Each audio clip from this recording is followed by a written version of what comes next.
नमस्कार बच्चों, आज हम कक्षा 5वीं की जूही हिंदी पाठमाला के पाठ एक रहे हैं एक रहेंगे का अध्ययन करेंगे।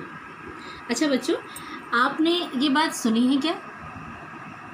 बंद मुट्ठी लाख की, खुली तो प्यारे खाक की।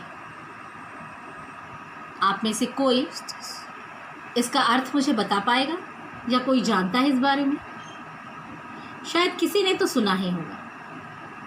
बंद मुट्ठी लाख की, क्यों इस बंद मुट्ठी को लाख की कहा गया है और खुली तो प्यारे खाक की कहा गया है? क्या आपको ये चीज़ें समझ में आती हैं? यदि नहीं तो एक बार कोशिश करके देखिए। आप इस एक उंगली से कोई कार्य करेंगे तो वो शायद उतनी अच्छी तरीके से नहीं हो पाएगा जितना ये सारी उंगलियां एक साथ मिलकर जब काम करती हैं।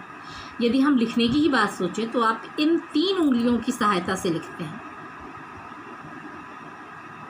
हाँ या ना? हाँ। यदि हम बुक, इस पुस्तक को पकड़ने की भी बात करें तो भी हमें सभी उंगलियों की ज़रूरत पड़ती है।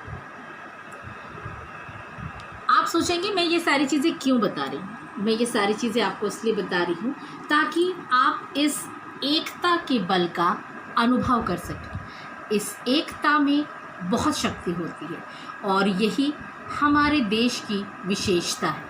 अनेकता में एकता हमारे देश की विशेषता है। यही इस कविता में आपको समझाया जा रहा है। हम भारतवासी क्षेत्र के हिसाब से कुछ भी हो सकते हैं, कुछ भी अर्थात किसी भी धर्म के हो सकते हैं, क्योंकि हमारे धर्मों में, हमारे संविधान ने हमारे देश में कई धर्मों को मान्यता दी हुई है और हमारे देश के 4 स्तंभ हैं। हमारे मुख्य धर्म हिंदू, मुस्लिम, सिख, ईसाई। ये चारों मुख्य स्तंभ हमारे देश को अपनी एकता के बलबूते पर जोड़े रखते हैं और हमें भी ये शपथ लेनी है कि हम अपने देश की इस एकता को, अखंडता को बनाए रखेंगे। तो आइए हम देखें कि कवि कविता के माध्यम से कैसे हमें एकता का महत्व समझा रहे हैं। एक रहे हैं एक रहेंगे, कंठ कंठ से गूंजा स्वर, सब भारत माँ के बेटे हैं, दिल से भाई भाई हम। चाहे हिंदू चाहे मुस्लिम, चाहे सिख ईसाई हम, मंदिर मस्जिद गिरजा अपने, अपनी धरती अपना अंबर, कंठ कंठ से गूंज उठा स्वर। इन पंक्तियों में कवि कहना चाहते हैं कि हमारे देश में जितने भी लोग रहते हैं, हम सब आपस में भाई भाई की तरह ही रहते हैं और इस देश में रहने वाला प्रत्येक व्यक्ति के कंठ से यह स्वर गूंजता है कि हम भारत माँ के बेटे हैं। हर भारतीय अपने आप को दिल से भाई भाई की तरह मानता है, चाहे वह हिंदू हो, मुस्लिम हो, सिख हो, ईसाई हो, अर्थात किसी भी धर्म को मानने वाला हो और अपनी इबादत के लिए वो चाहे मंदिर में जाता हो, मस्जिद में जाता हो, गिरजा में जाता हो या अपने गुरुद्वारे में जाता हो, कहीं भी जाता हो, वो अपनी इस धरती को अपना ही मानता है, यहाँ के आसमान को वो अपना मानता है और सभी भारतीयों के कंठ से यही स्वर गूंजता है कि हम एक रहे हैं और एक रहेंगे। आगे भी हमारी इस एकता को कोई तोड़ नहीं पाएगा। अपना देश बड़ा प्यारा है, आपस में भाईचारा है। हमारा यह देश बहुत ही प्यारा है। क्यों?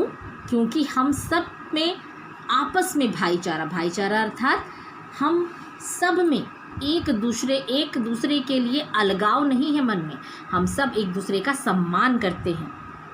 अलग देश भाषाएं लेके जय भारत सबका नारा है, अर्थात हमारे देश में कई प्रकार की भाषाएं बोली जाती हैं, लेकिन फिर भी हम सभी खुद को भारतीय कहने पर गौरवान्वित महसूस करते हैं और हम अलग क्षेत्रों के वासी, सभी भिन्न भाषा के भाषी, कितने ही समुदाय मगर सब कहलाते हैं भारतवासी। हम सभी अलग अलग क्षेत्रों के वासी हैं। अलग अलग क्षेत्र अर्थात जैसे कोई बंगाल से है, कोई पंजाब से है, कोई गोवा से है, कोई हैदराबाद से है। सभी हम अलग अलग क्षेत्रों से हैं, लेकिन हम सभी भारतवासी हैं। हमारे भाषाएं अलग अलग हैं, हमारे समुदाय अलग अलग हैं, हमारे क्षेत्र अलग अलग हैं, लेकिन हम सभी भारतवासी ही कहलाते हैं। कैसे कैसे शत्रु भागते, आखिर हमसे मुंह की खाकर, एक रहे हैं एक रहेंगे, कंठ कंठ से गूंज उठा स्वर। कवि इसमें वही कहना चाहते हैं कि हमने कई शत्रुओं को मिलकर एक साथ भगाया है और हमें एक देखकर सारे शत्रु आज भी हमसे डरकर भाग जाते हैं और हमसे मुँह की खाकर ही जाते हैं और मुँह की ही खाते हैं। हम इसी प्रकार एक रहे हैं और एक रहेंगे, यही हमारे सभी के कंठों से गूंजित स्वर निकलता है। तो इस पाठ से हमने सीखा कि हम जैसे पुरातन काल से हमारी परंपरा चली आ रही है, उसी प्रकार हम आगे भी एक ही रहेंगे और हमारी इस अनेकता में एकता को कोई भी खंडित नहीं कर सकता। तो आप देख रहे हैं इस पाठ का अभ्यास जो कि आपके वेबसाइट पर उपलब्ध है। आप वेबसाइट से इसे प्राप्त कर सकते हैं और यदि आपको कोई असुविधा हो तो आप स्कूल के नंबरों पर फ़ोन करके पूछ भी सकते हैं। आशा है आपको यह पाठ समझ आया होगा। धन्यवाद।